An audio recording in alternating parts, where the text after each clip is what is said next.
called him, and then you called him, and you were like, "Oh, so Izzo, you cheer on your son to have sex with a pedophile, but but you ready to put the pedophile male to death if he messes with a little girl." Right, that doesn't make any sense. I told him, I was like, you actually could have won the argument if he, that's why I told him, like, what's good for the goose is good for the gander. He would have won the argument if he would have said, like, I would put the female to death too. Right. But he gave her like a pussy pass. You know what I'm saying? I'm like, nah, you can't do that. You can't just have everything work in your favor, and then everything like works against me, like no matter what. Like what kind of logic is that? That's evil. But that's why I keep trying to tell you, niggas is evil. They're not these like saintly, moral, people like they try to market themselves as. Mm-hmm. Some of the most wicked warlords are in Africa. Like you remember that Hutu and Tutsi thing over there in Rwanda? The blacks were like hacking up other blacks with like shovels and picks and like machetes. They did that for like months. Mm-hmm. And they said that's the most brutal way you could take out another human being is hacking with objects like that. They said children ran into churches, for safety, and they said that the Africans would follow them into those churches and then like slaughter them in the churches anyway. Damn. So like I said, all that religious stuff, that they've been taught, all the brainwashing by the Europeans, all that shit went out the window. When they got mad. And that's how they are in real life. When they get mad, all their like reasoning ability goes out the window. Right. They turn like, I don't know, into just like zombies for a minute, before they snap back into it.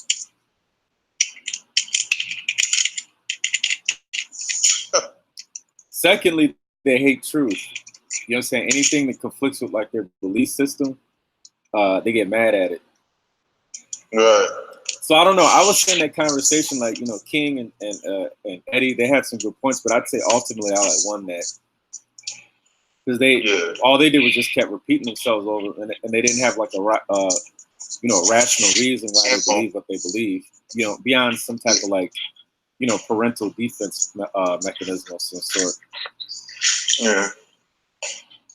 And of course, like they can't differentiate between like Greeks and like Europeans. Like, I mean, the Greeks did like conquer like Egypt, but by the time they conquered Egypt wasn't even really like black anymore. Yeah, right. They already had lost power. They'd already lost power. Yeah, there was already other groups in there.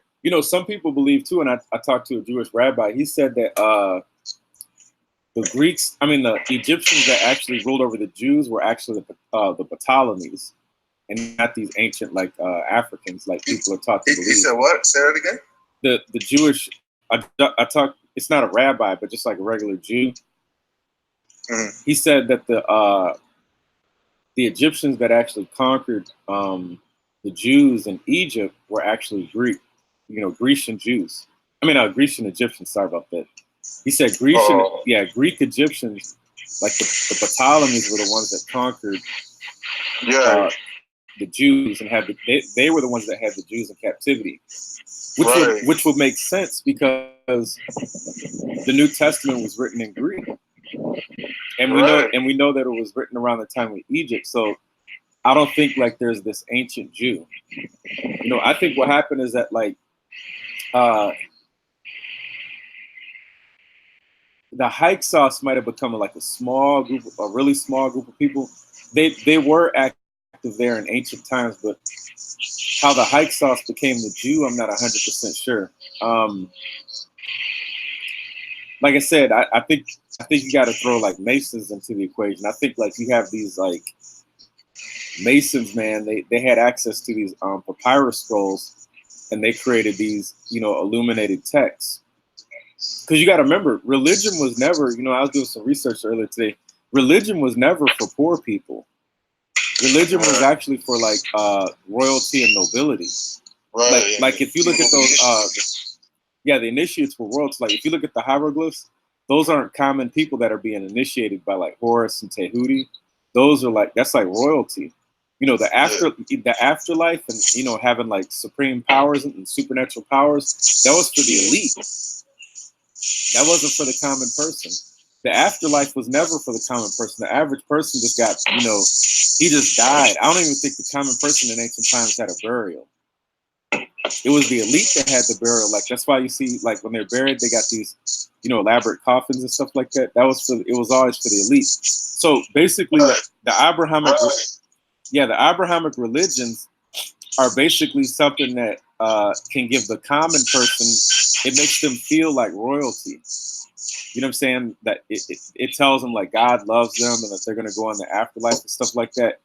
And I tell these Christians, I'm like, do you know how much ritual the Egyptians did to get into the afterlife? Right. You know what I'm saying? Like, they got thousands and thousands of rituals just to prepare for the afterlife. And then once you get to the afterlife, they got thousands and thousands of rituals on how to conduct yourself in the afterlife. And the Christian says, well, we don't got to do all that. All we got to do is just believe in Jesus. And bam, we're in the we don't have to do no rituals. We don't got to do no work. And even if we sin, our sins will be washed away by the blood of Jesus. All we got to do is believe in Jesus, and bam, we're in the afterlife. And then once we're in the afterlife, we'll get judged. But we got Jesus as our defense attorney, and bam, we're in the heaven. Right, and you know what you were saying about how Jesus was anthropomorphical. And I was like, yo, anthropomorphical could be also like nature. Like, you could take a man and mix nature with it. It's just not animals. You know what I'm saying? Yeah, they didn't know that, and then they tried to attack me with that. Like, King tried to mention, like, what did he say? Like, it means like giving an object human characteristics. And that's what I said. I said, look, if you take Jesus and you got the sun behind him, it's basically S-O-N and S-U-N. Like, all I was doing was making a comparison, and they went off on this long tangent about how I didn't. Attacking you. Yeah. How you were stupid. Yeah, because I didn't explain like anthropomorphic exactly correctly. By the way they want. Like, just because you don't explain the definition the way it's said, don't mean that you don't know what it means, though. Exactly. Like, you know what I'm saying? Like, I'm thinking about a million different things, and I'm not thinking about, having this word correctly. So what they were doing is they're just trying to like nitpick. They're trying to nitpick, and they're trying to hate. They're mad because they don't have no knowledge and do no research. Like, I don't know why. Like, you guys are impressed with like Alfred, but I'm not impressed with like Alfred. I'm not impressed with Alfred. I think Alfred's a fool, bro. I don't think he's a fool, but he's a nerd. You know what I'm saying? Like, he's a nerd, but like he don't like he might be smart in one thing, but he doesn't have no wisdom like we have. Like, we deal with spirituality wisdom. Well, no, I don't want to call it like spirituality wisdom. I like to keep it scientific. He lacks creativity. See what I'm saying? That's what we have, and that's what he doesn't.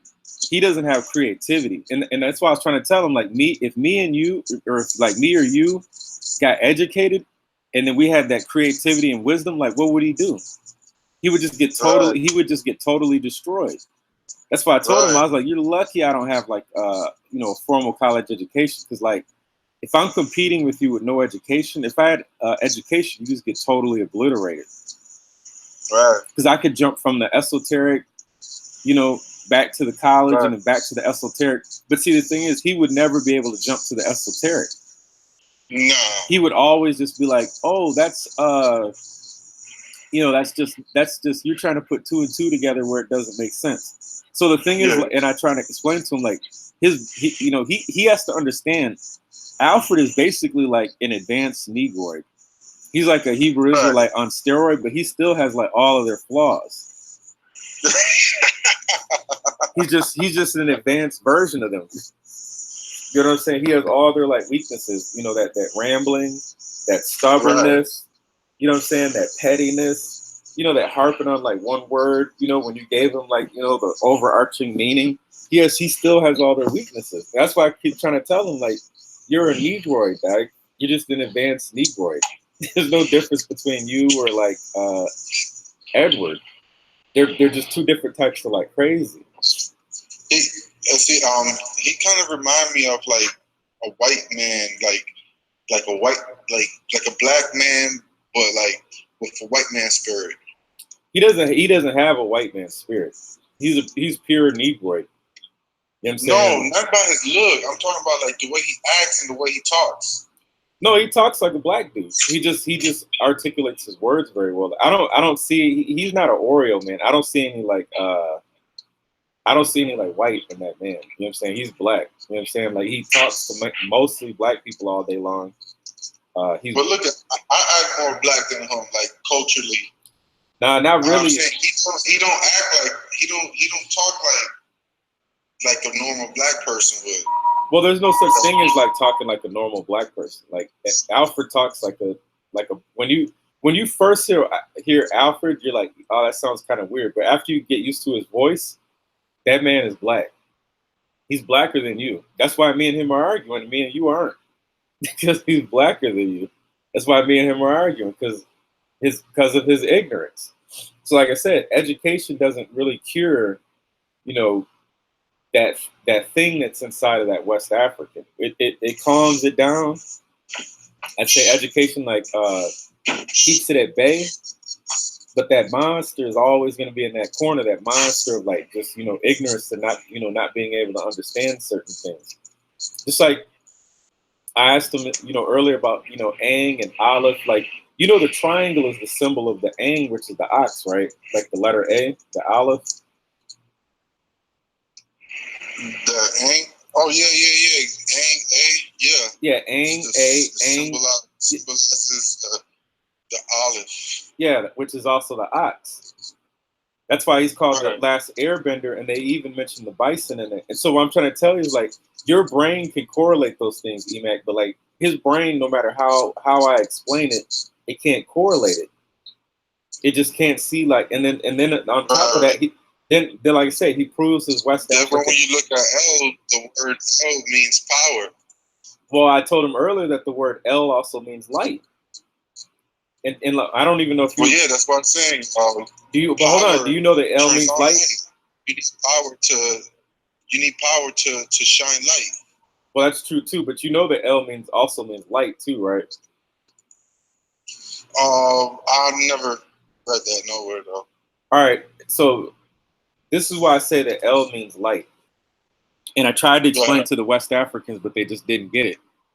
When the European is making these words, he's not just pulling these out of his ass. You know what I'm saying? Like he's referencing like all types of like ancient cultures, and he knows the true meaning of them. Now I'll give you an example. Right. If you look at the word L, electricity, he's not going to just put the word L in electricity because it means power. That would be dumb. He put L in electricity because it means light. So if you see lightning, which is a form of electricity, it looks like a flash of light. That's what I'm saying. And not only that, check this out. So hold on. So if you look at a body of water, say like an ocean, right? When the sun reflects off the ocean surface, they call that sparkle. And see, and the sparkle literally means the spark of L. It means the light from L. Because the light that shines on the ocean floor, on the surface of the ocean, I don't know why I said that, but the light that shines on the surface, water, it's the sparkle from the sunlight causes those sparkles. See, that's why it's called light. It has nothing to do with power. And then I said, if you look at the word El Shaddai, El means light, and then Shaddai means like mountain or great. It means great light. You know what I mean? And that's why I try to tell him. Right. Powerful, mighty. Yeah. No, but not only powerful, mighty, but El means light. And that's why I try to tell him. If you look at that's why I tell people like El Shaddai means the almighty power, the powerful. Well, you just keep repeating that though. I'm trying to explain to you that it means light. So what I did is I took a GIF, right? Not a GIF, but I took a meme offline, right? Because these Christians and Hebrews make these memes, right, of El Shaddai. And I said, if you look at El Shaddai, they keep putting the sun behind El Shaddai. Like I'm talking about different artists or whatever. So I'm like, why are all these different white people putting the sun behind El Shaddai? And they kept saying, oh, it's just a meme. It's just a meme. That's pseudo. It doesn't mean anything. And I'm like, man, these white people are smarter than you. They're the ones that control the churches and everything. So the reason why they're putting the sun behind it is because they know that the word El Shaddai means sun. Right. And then to add further proof to that, when the sun's light casts upon an object, the object then casts a shadow. And that's why Satan in Islam is called Shaitan. He's the evil shadow, the dark figure, the evil figure. He's the shadow of the sun.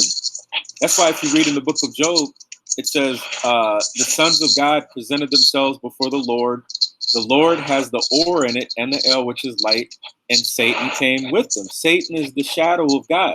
That's why when Jesus went up to the mountain, it says Satan took him up to that high place. See, that's why Satan follows right behind Jesus, or he follows right behind God, because he's God's shadow. That's what people don't understand. And so that's the symbolism, that the illuminated ones try and teach the ignorant masses, but the masses are so ignorant because they're taught in their own belief systems, they can't understand stuff like that. So, like, what's his face? Craig, Edward, King, all these black dudes, Judah, they can't understand that wisdom because they have West African brains. They don't have no knowledge, man. These people probably went 10,000 years without knowledge.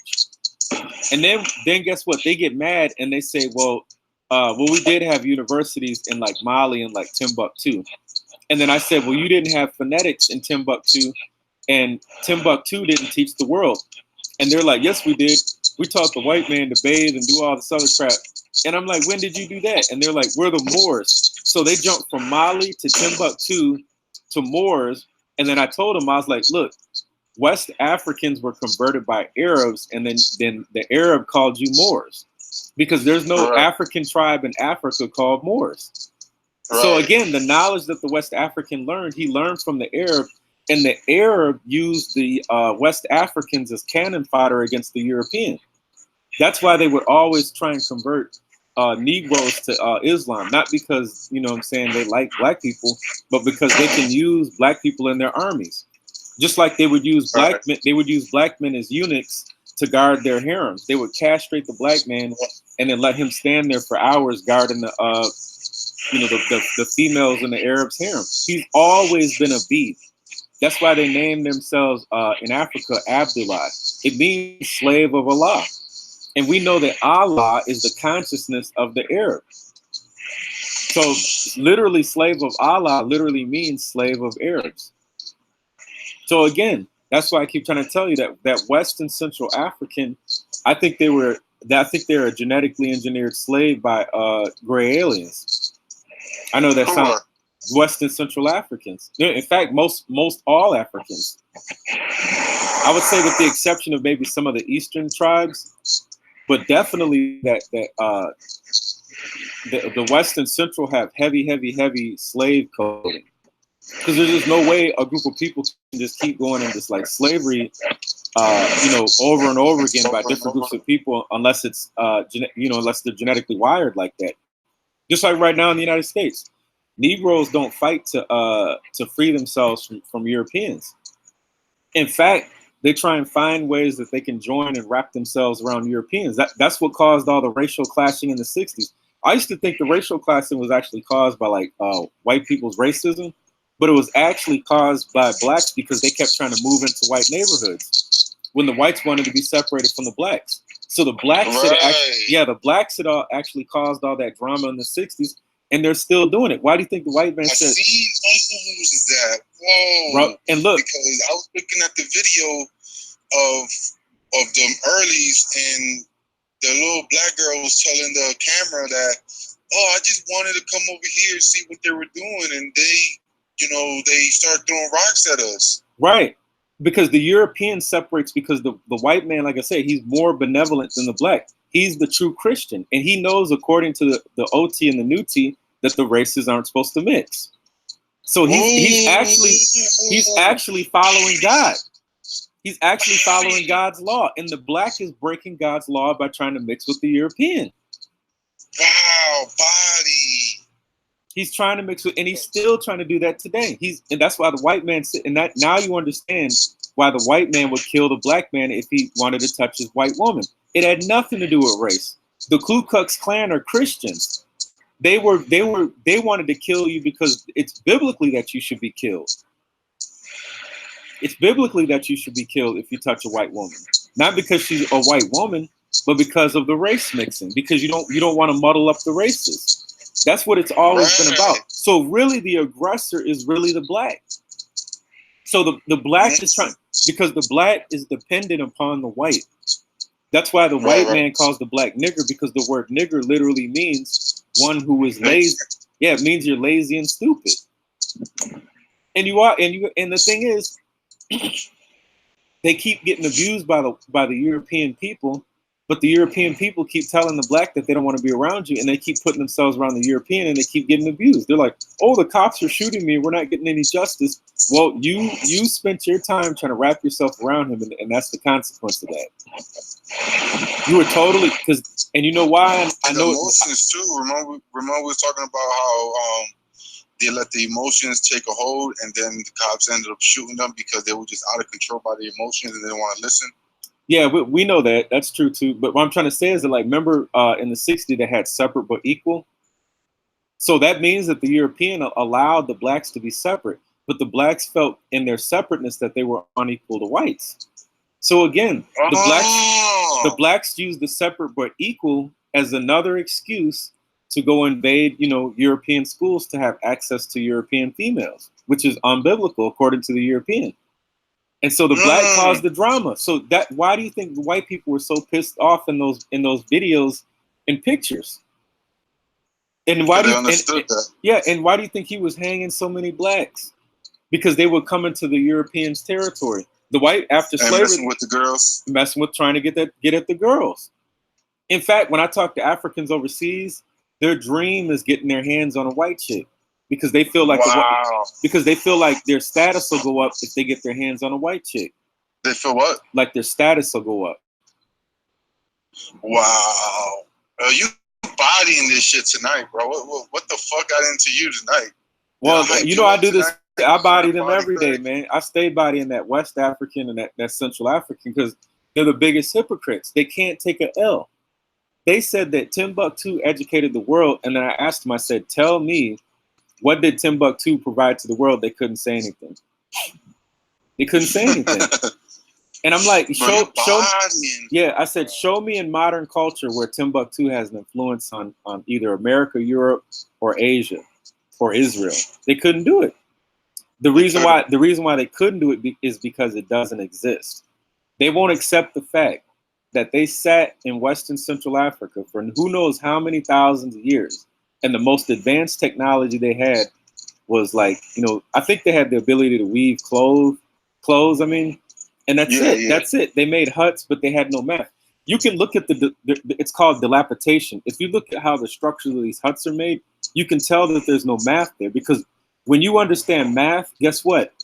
When you start building, you start using like squares and triangles. That's why, like, if you look at a house, it's generally a square, and then the roof is a triangle. That lets you know that whoever designed that had an understanding of mathematics. It's the same with the ancient Egyptians. If they're using pyramids and, squaring the circle and using pi ratio, you can see it in their monuments. Like, even their statues had math in it. And so when you have math helps you use like the logical side of your brain, which deals with reasoning. And so the West African, because they don't, and the Central African, because they don't have math, they don't have logic and reason. Now you understand why they run off emotion. Because when you remove math from the equation, the only thing that you're left with is emotion. So they respond to, and in fact, emotion is really how a child responds to things. Just like if a child wants a cookie and the parent says, "Nah, you can't have the cookie," what does the child do? In most cases, it becomes emotional. And I'm talking about a 5 or 6 year old. So the thing is, like, and the blacks have the mannerism and I don't know what you want to call it, emotions of a 5-year-old. That's why when something upsets them or they don't agree, they get really upset. They start threatening you. They start cussing, rampaging. Right. They start cutting you off. Like that Chris Harris. Yeah, they start cutting you off because they're behaving like a 5-year-old. And I don't know how many times in the chat they'd be like, "How old are you? And how old are you?" And I'm like, "No, how old are you?" because you're acting like a 5-year-old, man. They don't understand. Like when I go to the university, whatever, I talk to all diverse groups of people, even about the same subjects that I talk with y'all about. But they don't cut me off. They don't yell. They don't start becoming emotional like that, because that math and that logic keeps their like primitive side at bay. And the blacks don't understand that. Without math and logic, you're pretty much like savage. Why do you think the white man kept calling the Native Indians and Africans savage? Because without math, you're savage. You can't reason. That's why the white man was able to draw up treaties with the Native Americans and then turn around and break the treaties, because the Native Americans didn't understand that, like, humans have a deceptive side to their brain. That's taught to you in the book of Genesis. It says, God separates light from darkness, which is good from evil. It's talking about your own consciousness. So all human beings are both good and evil. So if somebody walks up to you and they break a treaty with you and they take advantage of you, that's your fault for not understanding how the human brain works, that people can be deceptive. I mean, he's cut for breaking treaties too. Yeah, and so deception is in nature. You got that chameleon lizard. It pretends to look like a leaf. You got what's some things called squids that they can morph their cells and blend in with the background. So deception is in nature. It's just the Negro is so simple-minded, they don't understand the deceptive side of the brain. And like all these people that practice Kemet, like Jabari, they don't understand that the Egyptians worshipped and adored evil, because the god Set-Tuk or Set represented evil. And they had rituals and adorations and admonishments to the god Set. They don't understand that. They concentrate on like Horus and Osiris and Isis, but they have these statues where where you have Pharaoh and you got Horus on one side and Set on the other. They totally neglect Set, because they read about Set and they know that Set represents desert storms and darkness, just like Pazuzu. What you think about remember Craig and Daniel Hero? They were like, oh, Horus is not Horus, that's a false translation. And what you did you watch the little debate I had with them? No, I watched it. I listened to all the voice clips too. But the thing is, and that's why I said you won it, because obviously I read it. So what I'm trying to say is that, like, what Craig didn't do is that he didn't provide. I mean, you didn't really go into detail either, but Craig really didn't go into like detail because he didn't provide anything. All he did was just say what you're saying is not true. But he didn't post to provide anything. Like, the only thing that he posted was those hieroglyphic translation books. But I mean, that doesn't mean anything. That doesn't mean that you won the argument. You just posted some books. He's telling me, I should read those books. And that's all like, bro, I'm not. Just tell me what is the function of a falcon and is depicted. He doesn't know the function though. See, and the thing is too, what's wrong with that Western Central African? They're filled with so much pride and insecurity. He can't say, you know what? I don't know what it means. I don't know what it means. And then when you do that, someone that does know, it gives you a chance to be enlightened. But they're so insecure that they don't want to give, they don't want to feel like, or they don't want other people to know that they don't know something, because they don't want to feel weak. But see, the thing is, you indirectly expose yourself by not answering the question. Right. Posting hieroglyphic books does not answer the question. So he has no clue what that falcon means. See, if you look at the Horus falcon, right, which has sometimes it's flanked with the Ra disc over its head. That's a different. Yeah, but the falcon is it's different ones. Yeah, the falcon is what's called the lofty one. It's the prince of the air. See what I'm saying? Like, that's why, like, if you look at the falcon, right, it would have the solar disk of Ra, because Ra, which is like the solar disk, is also the lofty one that cruises through the air. Because, like, from the ancient Egyptians' perspective, the sun soared through the air just like the falcon did. Right. That's why they called Satan the prince of the air. Christians have no clue why Satan is called the prince of the air. Satan is the moon. No, it's in the Bible. Let me pull it up. I think it's in Revelation. Oh, the new T. Oh, okay, that's why. Yeah, fuck the new T. No, don't worry about that. It's just information. Yeah. So in Ephesians, hold on, let me see. Yeah, bring it out. Bring it out, Art. Bring it out. I know they crazy. Yo, you know when they say Art, like they're using the Islamic word for brother, like that's Arabic. Well, you know they think.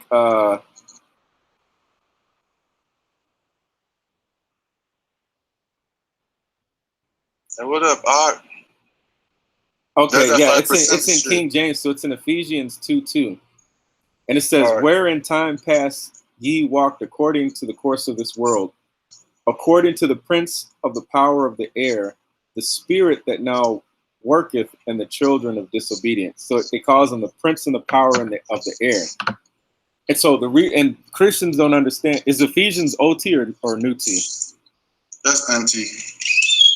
So Christians don't know what that means to be a prince in the power of the air or being a lofty one.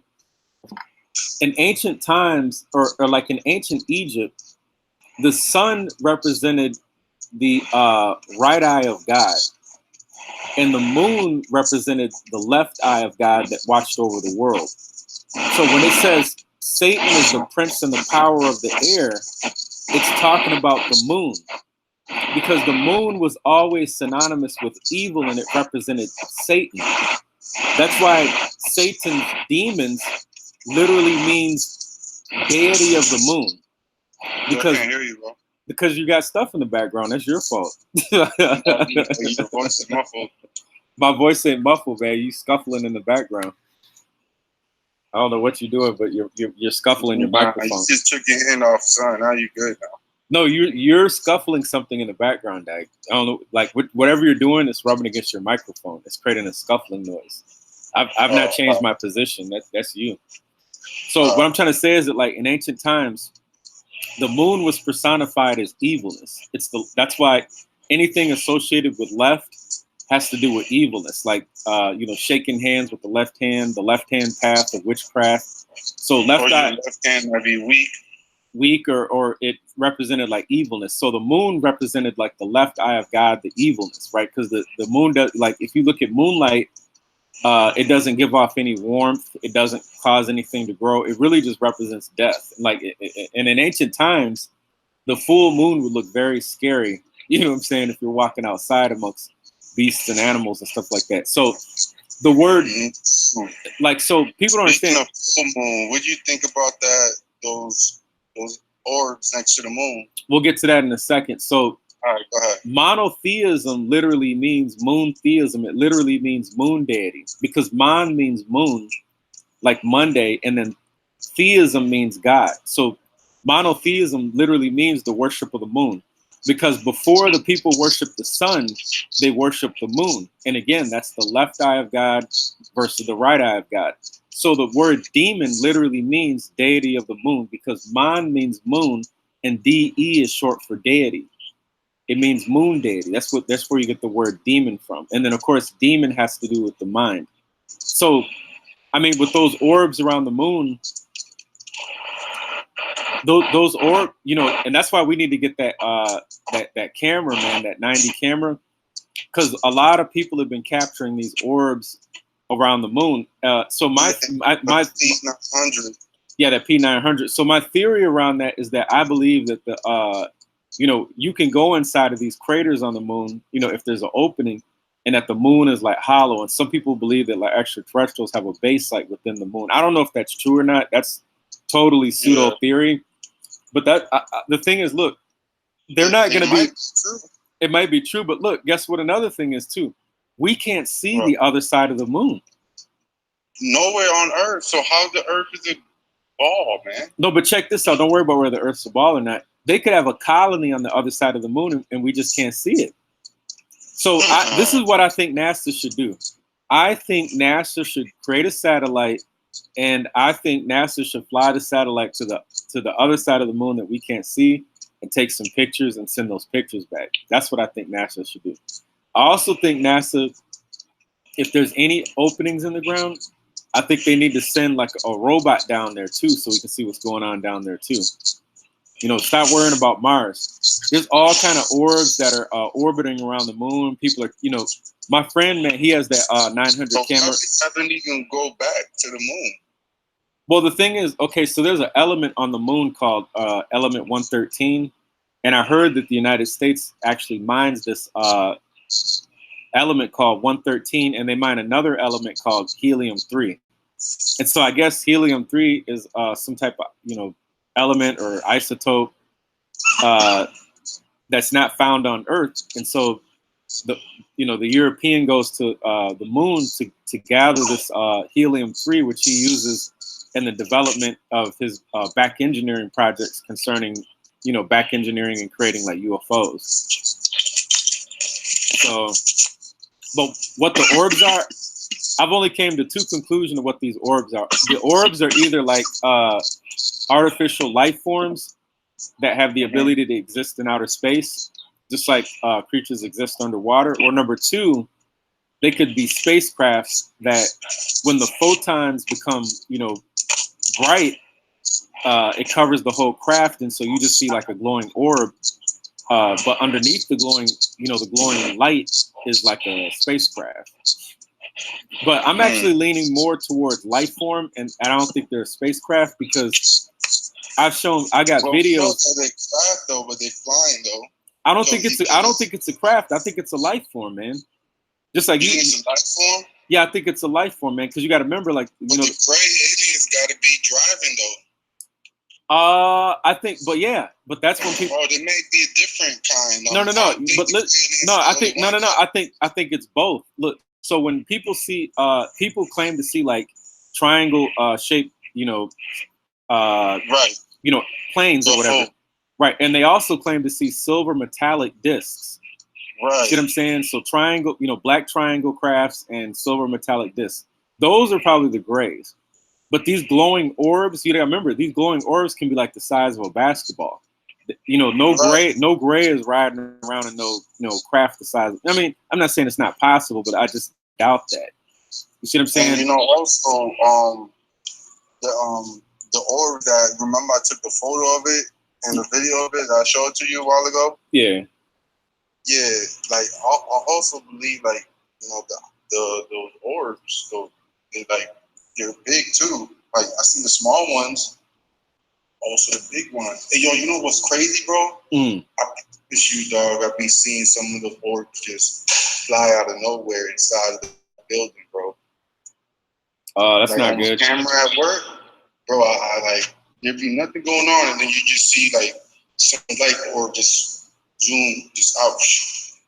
I think they're demons, though. You know that, right? Yeah. Yeah, I think they're like demons, 100%. That's why they have people do all those crazy things. Well, I think they can just. I think if you have a certain vibration, I think they can just fly into you and like possess you. And okay, because you put that vibration out. Yeah, you putting out. They call it like a low vibration. Like if you have a negative vibration, like basically if like I don't know how to want to call it. Like if you get broken down emotionally, I think these orbs can like take possession of you. And then the orbs are the serpent race that the Bible talks about. And that's why I showed you that video with the girl from Thailand she was laying on the ground and she had the serpent tongue. So the orbs. Yeah, so when you're possessed, you have serpent eyes and serpent tongues. And that's why I keep trying to tell people, like, the ancient Egyptians worshiped Satan and they were possessed by the serpent. That's why they wore the cobra on the top of their heads. That's Satan. That's letting you know that the Egyptians were possessed by this serpent creature. I think Egyptians were doing a lot of magic. I mean, of course, that's facts because spells are magic, but similar to like voodoo. No, I'm saying that I think that their magic is more powerful than voodoo for sure. You think so? Oh, definitely, because you got to remember that Moses was having like a wizard battle with Egypt's magicians. Right. You know what I'm saying? And you got to remember that the Jew had their sticks turn into snakes, both of them. I have a theory behind that too. You basically sticks and the snakes is basically saying my dick is bigger than your dick. Because you got to remember that the Jew says that the Jew snake swallowed up the Egyptian snake, if you translate that into like Judaic thinking, that would be like saying like my dick is bigger than your dick. Like my dick swallowed up your dick. That's what that means. Mm. Why do you think they? Because you got to remember, a stick is a phallic. It's a phallic reference, and also a snake is a phallic reference. You really think that grown men was sitting there throwing sticks on the ground and turning them into snakes? But these are the same brains that build pyramids and are super intelligent, but they're like throwing sticks on. Come on, no. There's a lot of sexual symbology in the Bible that the Goyim are not familiar with. Just like the word Eden and Havilah, Eden is talking about like a woman's like private parts. It's the same with the story of Moses. When Moses parted the waters, the Christian brain interprets like everything literally. They think Moses waved his magic staff, and then with the power of Yahweh Elohim, they parted like trillions of gallons of water. That doesn't make any sense. What we're talking about, we're still talking about a war between the Jew and the Egyptian. So what happened is that the Jews were mating the Egyptian women, right?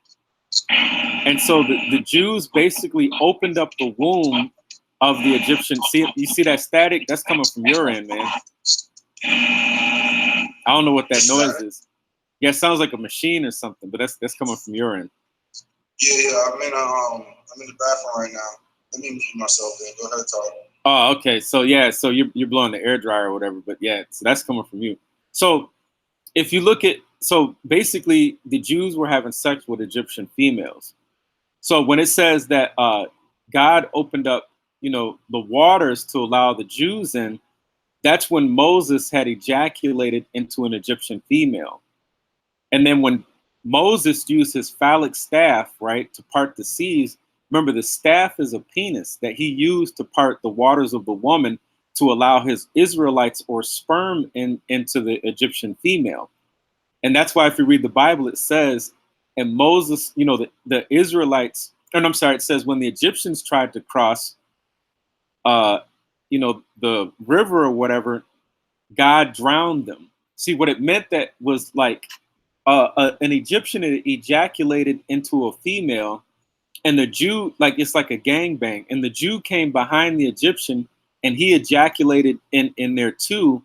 And then when the woman got wet, her wetness drowned out the sperm of the Egyptian, and she kept the Jew's sperm, because that's what the Jew wanted to do. The Jew wanted to mix with the blood of the Egyptian to create a hybrid of some sort.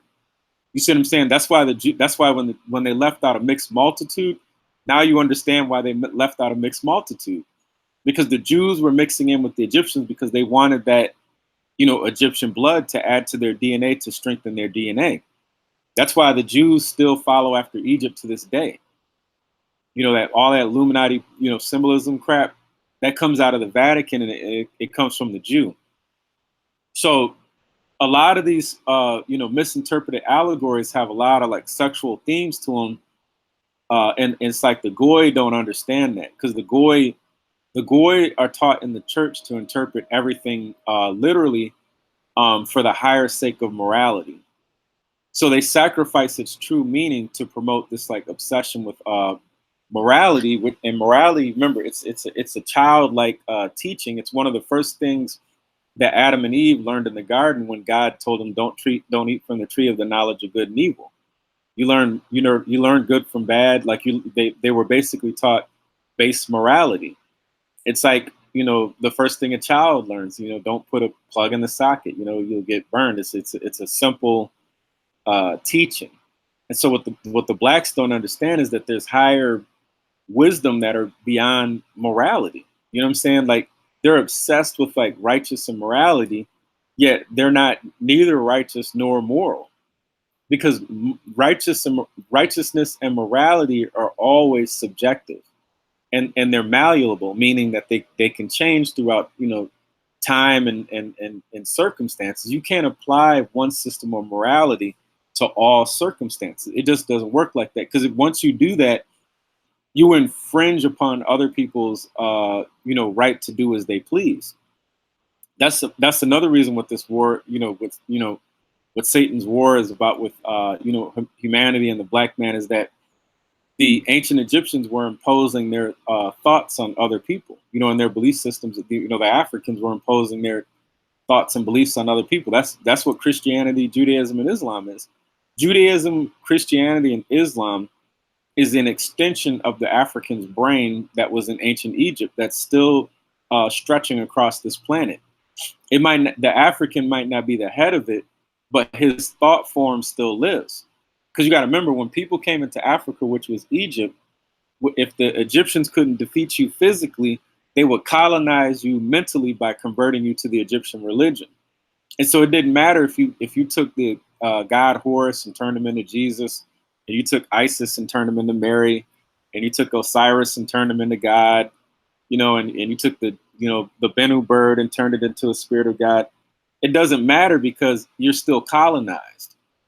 And you're basically, and the Egyptians didn't even care if you killed them, because they're like, even if you kill us, it doesn't matter. We're going to die anyway.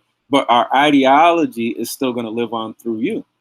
Even Freemasonry comes from Egypt. So, all the great work and architect crap that, the Europeans try and, Freemasonry comes from like Solomon's Temple or someplace in Europe. That's not true. They're still promoting African thought.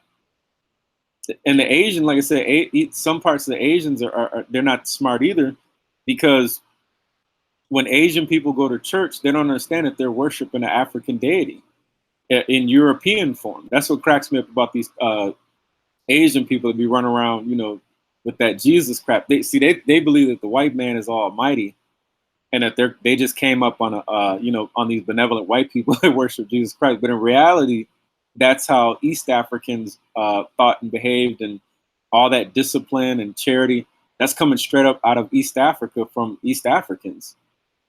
So, like I said, this stuff is funny to me. I just be patient, just wait, for the world to catch up. And there's a lot of people out there that, they know what I know. It's just we're waiting for for the unenlightened to catch up to this wisdom. What's up, man? You still there? You fell in the toilet? This man fell in the toilet. That's all. It's all good. He'll make his way through the sewers, and he'll reconnect like the Teenage Mutant Ninja Turtles. They be fell in the toilet and they running through the sewers, and then they pop up out the manhole. Yeah. Oh shoot! You sound like you just popped up out of manhole with that echo in the background. So you just popped up out of manhole. Right, I came out the womb, bro. Oh, you came out the manhole. You knocked that. It's dark down here. You knocked that manhole cover off and popped up like that Michael Jackson video. You remember that and Beat It when the punks came out the manhole? Nah. You never watched that beat. You never watched that Beat It video? Yeah. But you don't remember that scene. There's a scene like the punks came out this like manhole cover. Oh, for real? Yeah.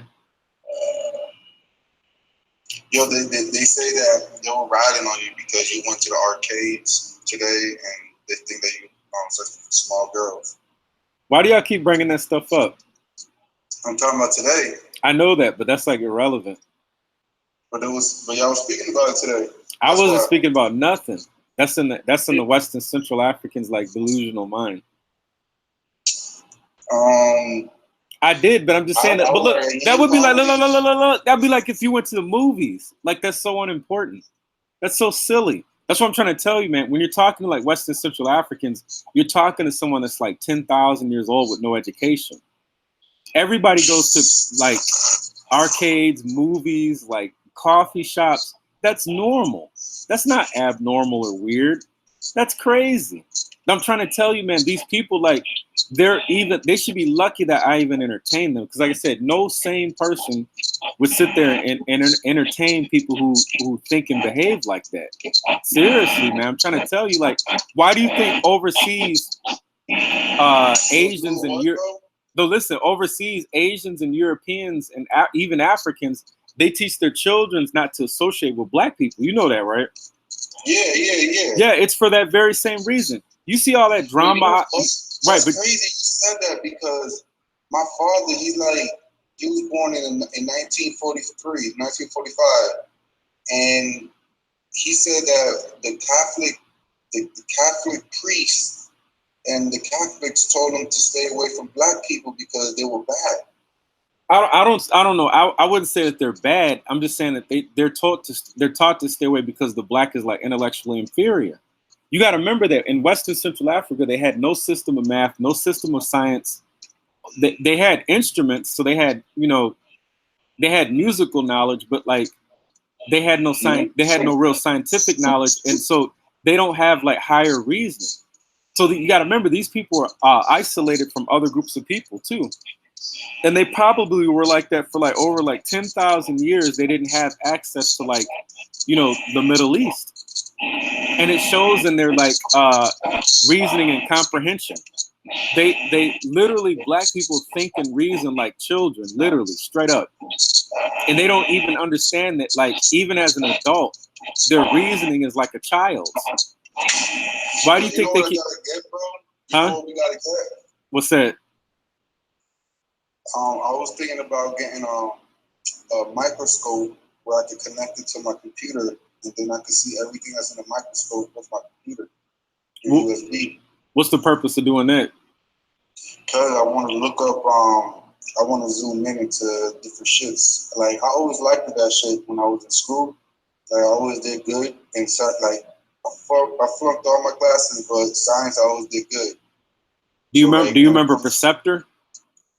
Huh? Do you remember Perceptor? What's that? That was the magnifying glass transformer. Oh, you talking about from the show? Yeah, that was the one that could turn into like a microscope, Perceptor. Oh, nah, I never knew that. You don't remember Perceptor? Nah, man, I don't remember half of the shows. He was one of the coolest Transformers. I think there was one called Perceptor. Let me see if I can find him. All right, I might be. Yeah, I want one though, man. I want to zoom in, and I want to, you can study cancer, and you can start doing experiments to see if any of the cancerous cells could act. You know what I'm saying?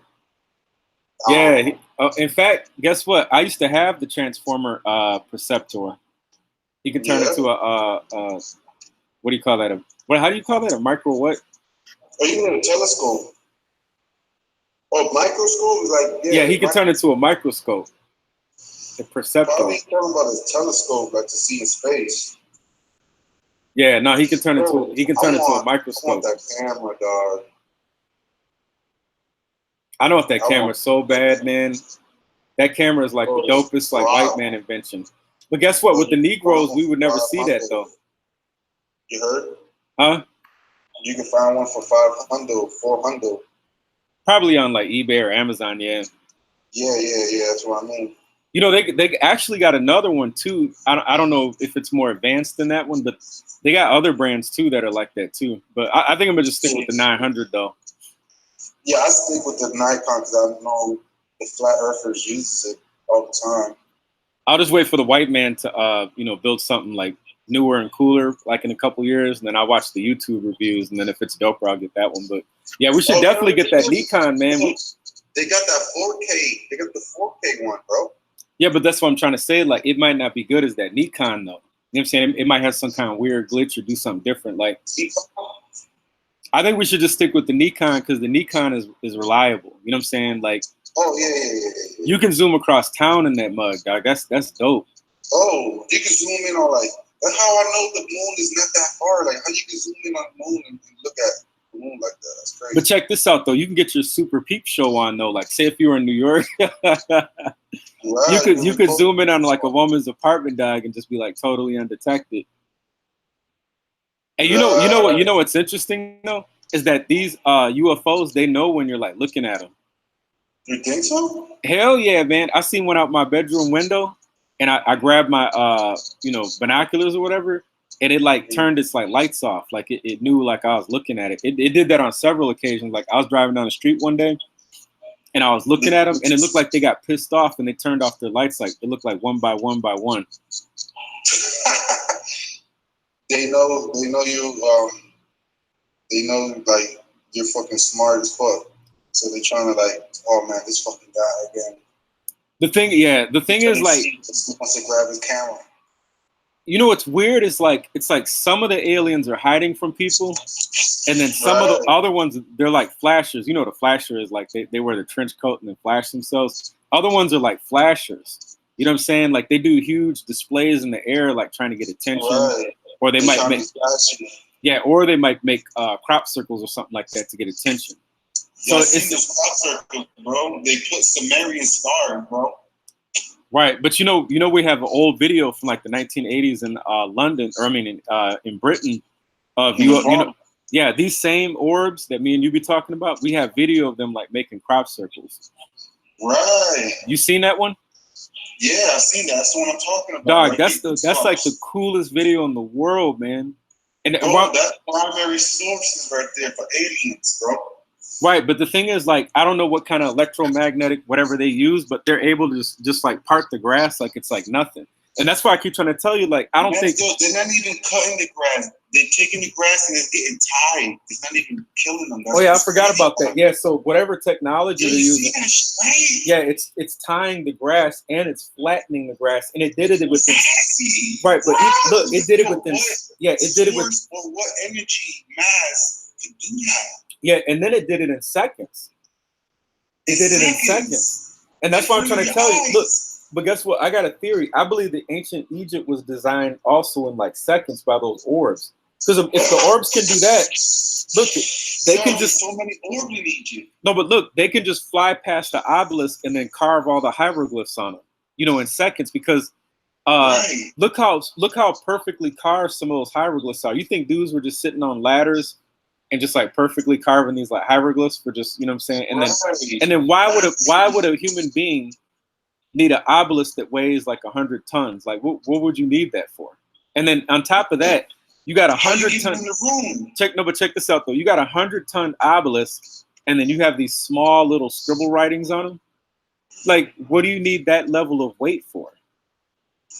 One theory is that like maybe, if you're a king and you're like, all right, if I have 100-ton obelisk, it would take a long time for this thing to, it would last a long time. That's one theory, but I doubt that because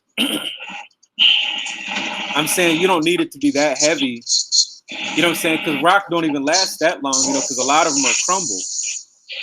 So that's why I said, like, I don't think Jews or Semitics or Africans designed ancient Egypt. I think they got visited by extraterrestrials. Mm-hmm. They got a jump on their like knowledge, and then when the extraterrestrials dipped, Egypt basically fell apart because even if the blacks say like Ethiopians are descendant from Egyptians, they're not displaying that same type of wisdom that the Egyptians did. Not at all. These mugs. The Hyksos came in and they were still building. You think they were fucking with the Hyksos? Well, you got to remember that the Egyptians had already had hieroglyphs when the Hyksos came in. But remember, there was hieroglyphs being built after. Right, but I'm saying no. Unless you keep it strictly to the old kingdom. No, this is how I look at it. The Egyptians had already. Okay, so the guy that you see, that's a black person. He's just tan. He's got an afro. They let the Hyksos in, but the Egyptians were already established. But the Hyksos did bring Sumerian knowledge into Egypt, and they added to Egyptian knowledge. And that's where the Bible comes in. That's how the Hyksos became the Jews. The Egyptians basically brought the Hyksos in to work for the Egyptians. Then a leader rose, a biracial leader like, Akhenaten and whoever rose amongst the Hyksos and said, why work for the Egyptians when we can steal their knowledge and technology and basically, start our own culture with our own people. And that's when they became Jews. And that's why if you read in the New Testament, it says Moses, which is he's a biracial Jew Egyptian, is learned in all the wisdom of the Egyptians. And he was mighty in words and deeds. When it says that he was mighty in words and deeds, it's talking about when, Moses was basically, talking against the Egyptians or whatever. I don't have the good biblical word right now, but that he was using Egyptian wisdom against the Egyptians. And then he left out of Egypt with the Egyptian wisdom, and the Jews used the Egyptian wisdom to basically colonize the modern planet. They're still using Egyptian wisdom to like colonize the planet. So it's all interesting, man. The masses are kind of slow a little bit, but they'll eventually catch on to like the alien thing. Because like I said, they can't keep these aliens at bay forever. You know what I'm saying? Like, you know, one day that there's just going to be an alien sighting that just people aren't just going to be able to refute. Oh yeah, right. But they did that shit in the Battle of Los Angeles. That's true. You know, when they were flying over and they were shooting at them and stuff like that, but they said the bullets couldn't penetrate them. Or the now today they got cameras now. Right, or those orbs that flew over like Washington D.C. over the White House. I mean, you can't get no more. And guess who filmed those orbs that were flew over the White House? Guess who filmed that? Who? A black dude. But aliens ain't real though. A black dude filmed that, and he's got a documentary, man. I got his documentary saved on my computer. You know, you ever heard about that documentary where an alien stayed with in the White House for a while and then he ended up leaving?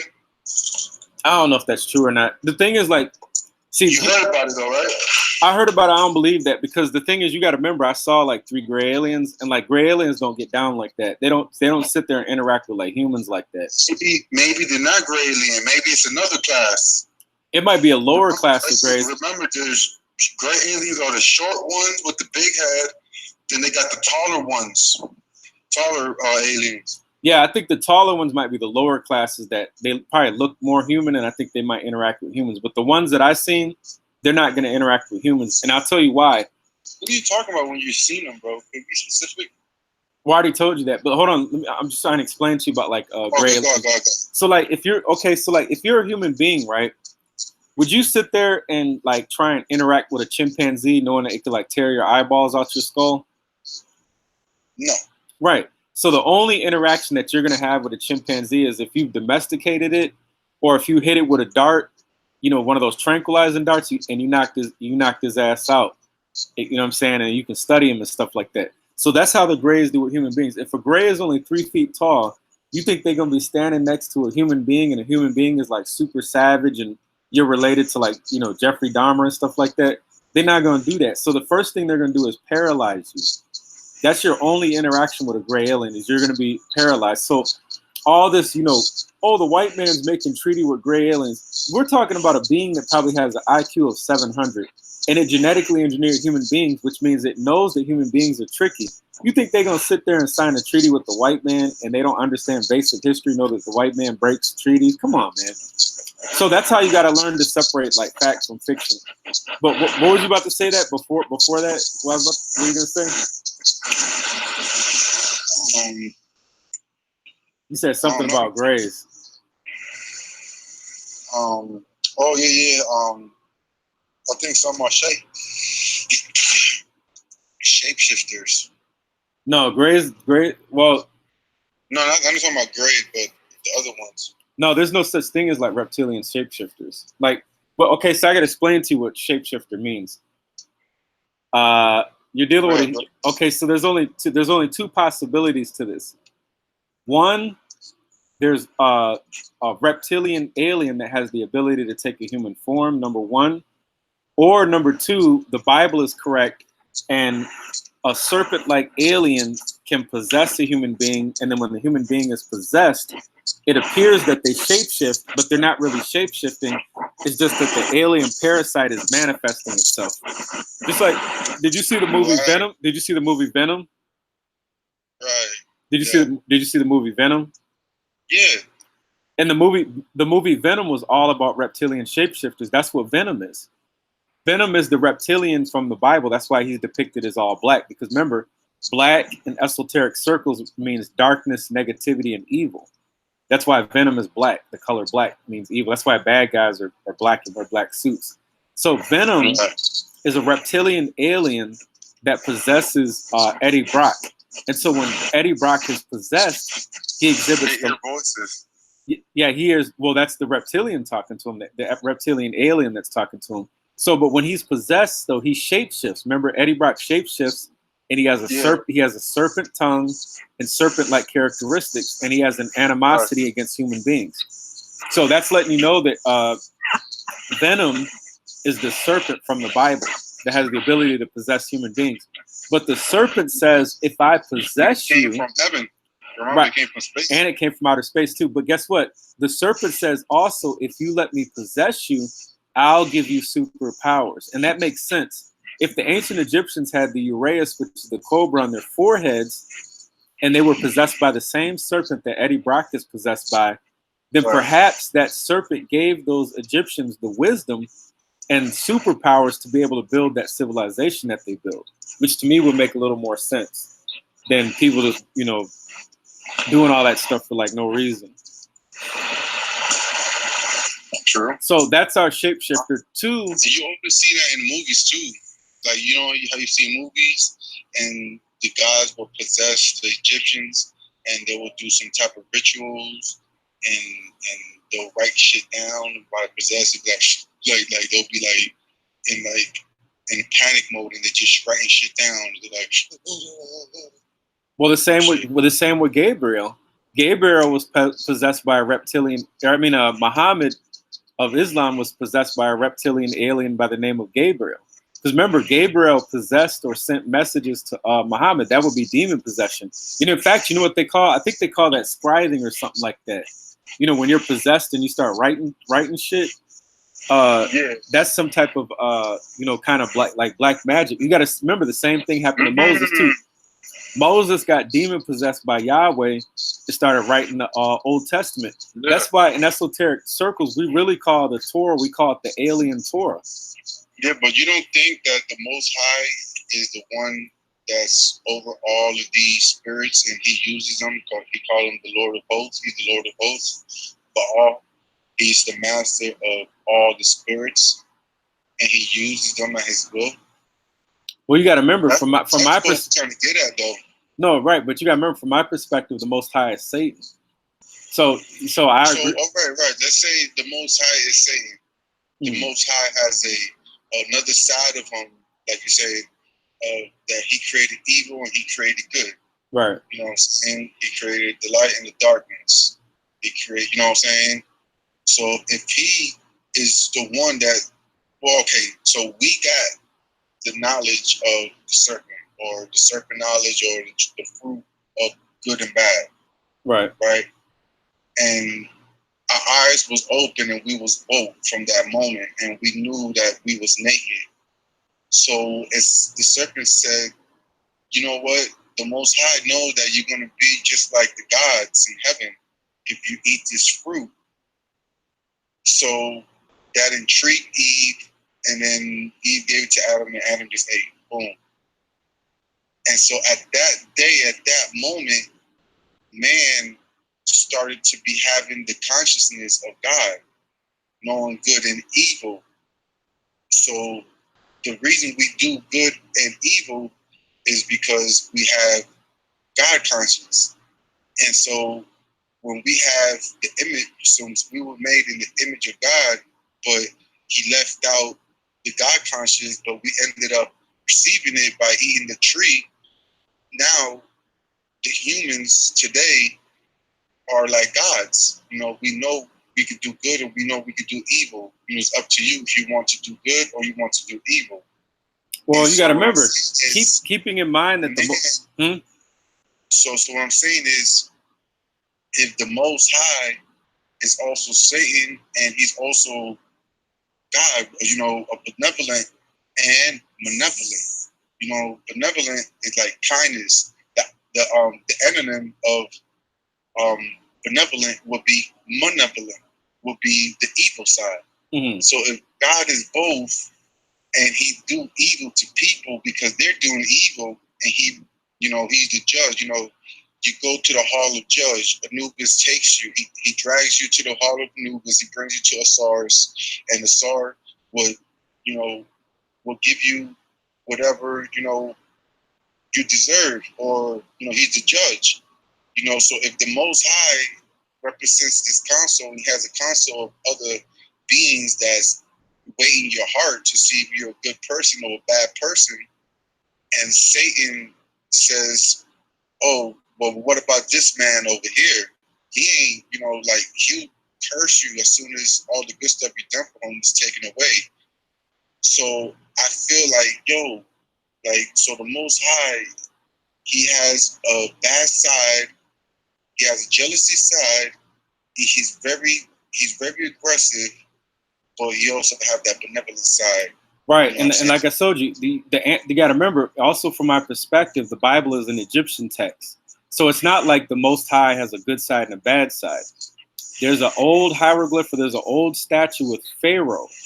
And on the left side of Pharaoh is like Horus, and on the right side is Set. You ever seen that? Probably. Right, so when it says the Most High is good and evil, you got to remember, Horus and Set represents dualistic. No, they represent dualistic principles that exist within your own self. So when it says God is both good and evil, God is in reference to yourself. The word God means higher consciousness or higher morality within yourself that must fight against your lower self, which is represented by Satan, or which is Set. So it's not like that's why I keep trying to tell you, the Most High is Satan. They're one and the same being. So when the serpent said, did God really say, don't eat from the tree? The thing is, like, that's why they say the word serpent means nahash, means to whisper. And where do you whisper at? You whisper into the right ear. And then God whispers into your left ear. That's what it means, of the human being. And that's why I told people in the lecture with Judah, I said, how did the serpent know what God told Adam and Eve concerning the tree of knowledge of good and evil and not to eat it, if when the serpent was created after the commandment was given? Because Adam and you on that, though. No, listen, Adam and Eve represent the human brain. Adam is the male brain and Eve is the female brain. And then God and the serpent are one and the same being. God represents higher. Listen, calm down. God represents higher consciousness, which means, do good. And the serpent represents lower consciousness, but they're one and the same entity. And now you understand why the serpent knew what God said concerning the commandment that he had given to Adam and Eve, even though he hadn't been created yet. So let me tell you this. The beasts and all the creepy things on the earth was already made. But you can get by with a Christian, but you won't get by with that shit with me, though. Okay, creatures are made. So what? I mean, the Nile crocodile's been here for 250 million years. What's your point? If you think that crocodile is not old, is only 6,000 years old, you're fooling yourself. No, I'm saying if the snake was created on the fifth day, then the snake was made prior to unknown. The thing is, number one, it's not a snake because the Bible doesn't call it a snake; they call it a serpent. Number two, there is no day 5 because the sun is what constitutes a day. That's why you have a day 1. If the sun and moon weren't created until like day 3, how can you have a day 1? So you gotta understand. This is why I say Egypt is most important. To the library, bro. Listen, what I'm trying to say. If you understand that the sun is what constitutes a day, did you know that every day is Sunday? Every day is Sunday because, huh? Yeah, because every day is when the sun rises. Yeah, so that's why that's why the word day is in every day of the week. Monday, Tuesday, because the word day means deity or it means sun. That's why you have daylight. It literally means light. So every day is Sunday. So Sunday literally means sun, because sun means sun, and then day means light or sun. So Sunday means sun. Saturday means Saturday and the sun. Monday means the moon and the sun. It's Illuminati magic. The sun and the moon, and then the other days of the week are the other minor gods. That's why every other day of the week is named after a different god. Like you got Mars and Thursday. You got the god Woden and Wednesday. You got Tyre and Tuesday. You got Frigga, which is Isis, which is Friday. That the thing is, like, you got to understand, all this wisdom is coming from a centralized source out the Vatican. And unless you're initiated into it, the masses just don't get it. The masses are like, but they were genetically engineered not to get it by gray aliens. You know what I'm saying? Because like the grays were basically looking for like a primitive slave worker. You know, the Sumerian text talks about that. That's true, and his name is That comes from the Sumerian text, though. Yeah, his name is Gigi or Adama.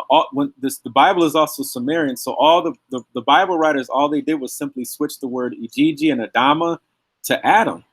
But Adam is the same mindless, slave creature that Adama was. It's just Adam is just a little bit more advanced than Adama was. Because if you look at human beings, and that's why, believe it or not, but privately, I call human beings a Gigi's and Adama. Like, I don't call people like by their first and last name. And I don't even call them human beings. I call them what they are. That's Adama, a slave creature out of Sumer. Because if you look at it, human beings are slave creatures out of Sumer. They wander back and forth through town like they have no purpose.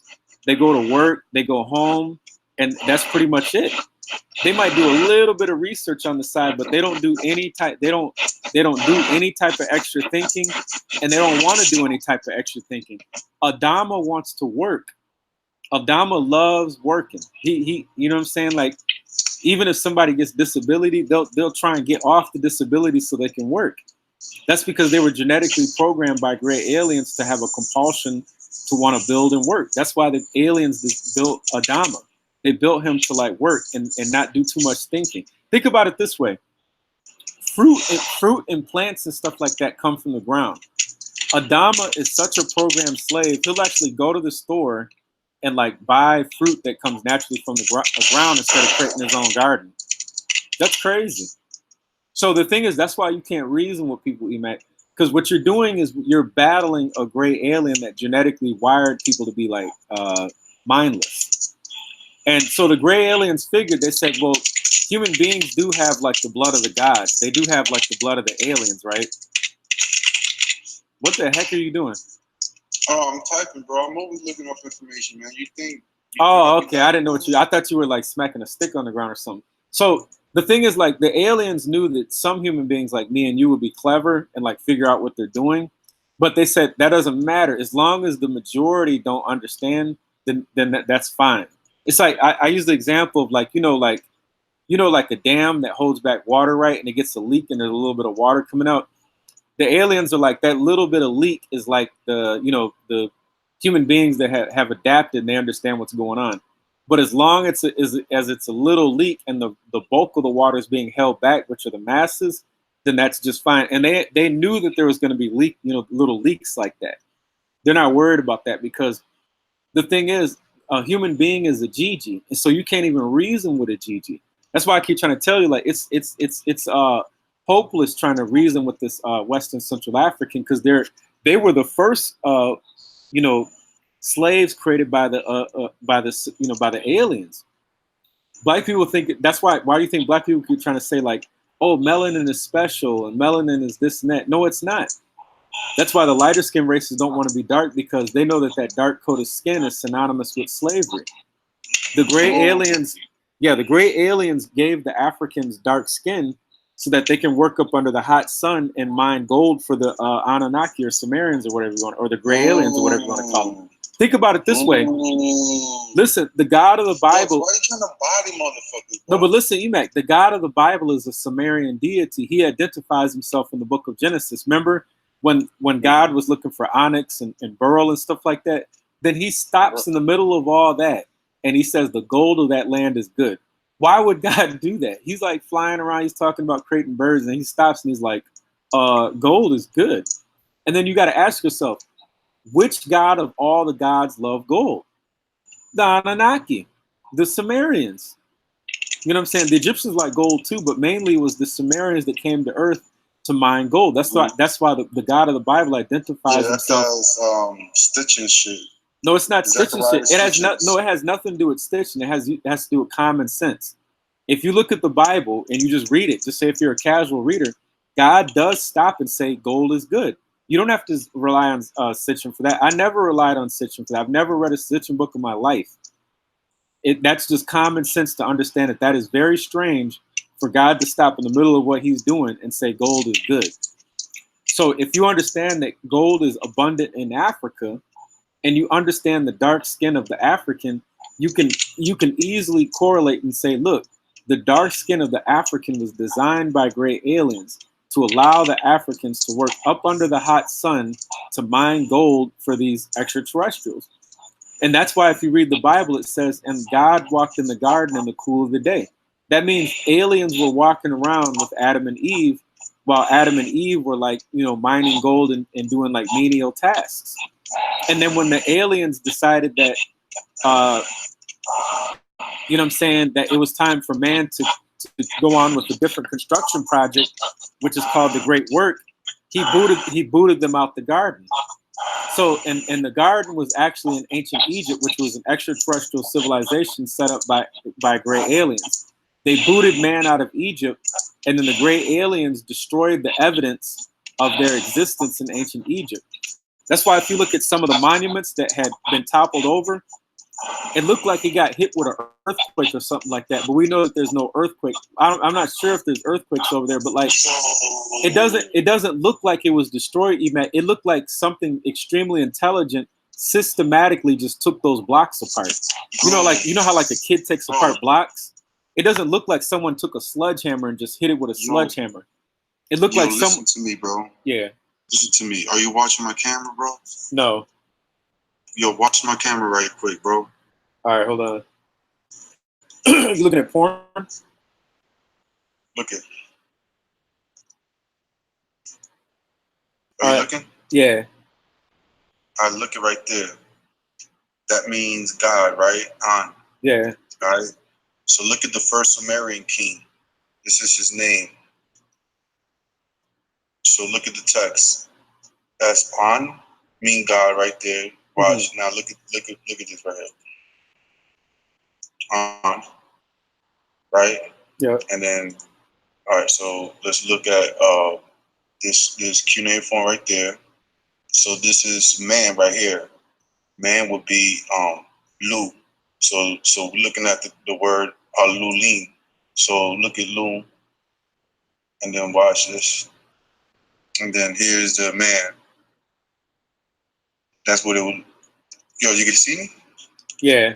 I mean, your camera just blanked out. Oh, there it goes. So this is the word man.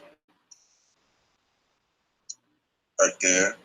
And then you got the G, but in this text it's a little different. So it would be like a M, like an M mean. But in the original it would be like Sag. So check this out. Now look at the last one. So look at Sag right here. It's the same one right there. What does that one say? Oh, hand. Sag. So look at, so it means head right there. The glyph is head, and then this is the glyph of man, and this is the glyph of God. So these three letters makes up the word Adam or man, will be the first man. And on the Sumerian king list, Alolim is the first king or the first god. So it means, just right here, it means God. Oh shit! Let me bring it back. All right, so it means God on, and then it means Lu for man, and it means Sag for head. So it means God is man, and he's the head of, or the king. He's the king. So look at what it says. Hallelujah, agree, whatever, blah blah blah. We're both the first king of Eridu. And the first king, remember, we're talking about king. So Sag means king, the Sagagis, the Sumer, according to the mythological Interludian, section of the Sumerian kings list, Enki, which, Enki is on, and then Ki means earth, the god of earth. You know what antediluvian means, right? What? It means pre-flood. Oh, okay. It could probably mean that. Damn, why keep doing that? And then that's the God doing that. Okay, so the god of Eridu was Anki, right? Was Enki, You which is said the you god said of the earth. honky. Huh? You said honky. No, Enki Oh, Anki. or Anki or on, because it's on. It's not Oh, N. That's like Greek. And it's said to have brought civilization to Sumer at the point or just before the Sumerian king list was following entry for Ululim. And so look at the. hold on, I you don't missed the got the tiny exact part. It same. says it brought civilization to Samaria. That means that the human beings are basically without the gods. They're uncivilized. But go on. But yeah. So Enki brought, you know, the god of Eridu said to have brought civilization to Sumer at this point or just before. So just before, it means right before the king right here, the first king. Mhm. But we say the first king was Adam. He was the first. He was the firstborn man and the first king or the first ruler of this world. Yeah. Yeah, that was pretty dope, man. Thanks. I appreciate that. That was pretty awesome. Yeah, you be coming with some hardcore stuff, man, you know, every now and then. But you notice the word Adam means red, and it's built off of 3 letters. Is ADM. And you know the on, you know, that means, you know, God or man or we're like in the image of God, whatever. You know, it says, you know, remember Jesus and David says, you are gods. Yeah. You are the sons of the Most High, but you're gonna die like mortals. So then you got Dam, which means blood, which is gonna be like, you know, you mortal, you know what I'm saying, and then you got the D in Hebrew, it means like a door opening. So when the door is opening, that means the door is being opened so he could be made to be a ruler. And then you got M, you know, the M was like waters or heaven. But I don't know, that some of it has a little correlation, but you know, the M is the saga in the cuneiform, which means he's the head. You know, he's the ruler, the king. He's the head ruler. And the people before here was the Sagagis, which were like the gods that was here mining for the gods of Enki, but they rebelled, and that's why they made man, which Ululim, he created Ululim to be the first man, and then Ululim took over the works of the gods. I would have never started mining in the first place. I wouldn't have started mining and then start complaining later. I'd have never did that shit in the first place. I'd be like, man, I'd have been like, man, y'all got to make these cats off the rip. About to be sitting there mining, dog. You tripping? Well, don't you remember in the Old Testament it says that we're gonna sweat for our brows is to work just to live life? Yeah, that's that Ajiji. That's why I keep trying to tell people, like, people are Ajiji. You got to remember that Ajiji. Yeah, Ajiji is the one before, and then Ululim was the first king and the first man. So we're like Adamas then, right? Huh? We're Adamas. Yeah, we're the Adamas. Yeah, that's why I told you I call people the Adama, because that's how they look and that's how they act. I don't. They're like the little dolls that walk in different directions, you know, filled with pride and vanity, and think they're special. That's what cracks me up about blacks. They think that, like, because they have melanin that they're special. But if you read in the book, it says you will die like mortals. So it doesn't matter how special of a black person you are, you're gonna still like die like mortals. They don't understand that the gods don't care about human beings. They see you as expendable. That's why it says you'll die by mortals. Even if you read in the book of Genesis, it says that the gods, they lowered man's lifespan down to 120 years so he could be a more efficient worker. That's why do you think people say, you know, your time is up, your days are numbered? That comes from the Bible. It says human beings will live no more than 120 days. Your days are numbered. You know what I'm saying? So they clearly lowered our lifespan, but yet Adam lived to be 930 years old because they wanted an even more primitive and stupid worker than Adam. That's what modern human beings are. They're even more dumb than Adam. So, and that's why we're so base. Like, human beings fart and offend each other, and their breath stinks, and you know they have sex. I mean, human beings are like half beasts, and people are always like, "Well, why don't aliens visit you?" because you related to Jeffrey Dahmer. Like, think about it, Emac. If you were alien, would you stand in the room with like human beings?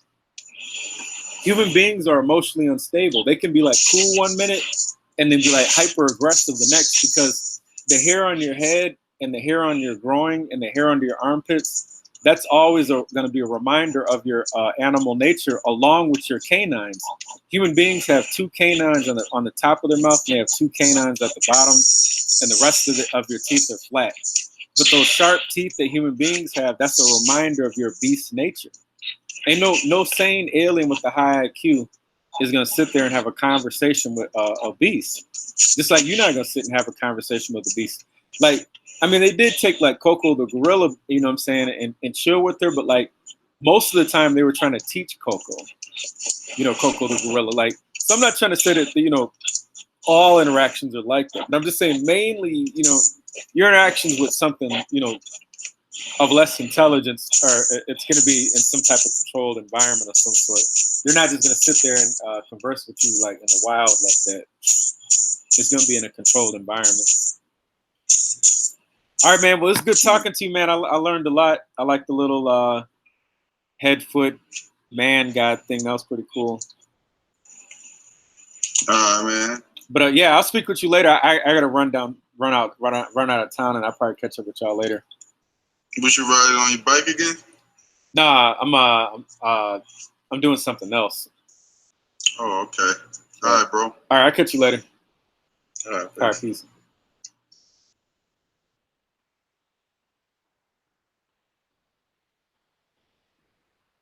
All right, that was that.